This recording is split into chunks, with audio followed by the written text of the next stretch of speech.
બનાસકાંઠા જિલ્લાના ડીસા તાલુકાના મુડેઠા ગામમાં ભાઈબીજના પવિત્ર દિવસે પરંપરાગત અશ્વદોડનું ભવ્ય આયોજન કરાયું હતું।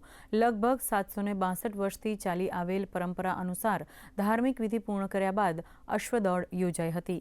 આ અશ્વદોડ નિહાળવા મુડેઠા ગામના પાટીમાં મોટી સંખ્યામાં ગ્રામજનો, આજુબાજુના ગામના લોકો તથા યુવાનો ઉપસ્થિત રહ્યા હતા।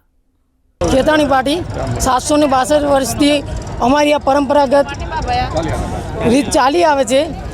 762માં વર્ષે આ સાલ ભક્તને ધારણ કરવાનો મોકો મને મળ્યો છે। દર બેસતા વર્ષની સાંજે રાતે 9 વાગે અહીંથી ભક્તર ધારણ કરી અને પેપડું મુકામે જઈએ છીએ। સવારે ભાઈબીજના દિવસે સવારે 9 વાગે પરત આવીએ છીએ અને ત્યાં અશ્વદોડ યોજાય છે। ત્યાં લાખોમાં નિહાળવા ઉમટી પડે છે। અમારે મુડેઠાની અંદર 762 વર્ષથી આ પરંપરા ચાલી આવે છે।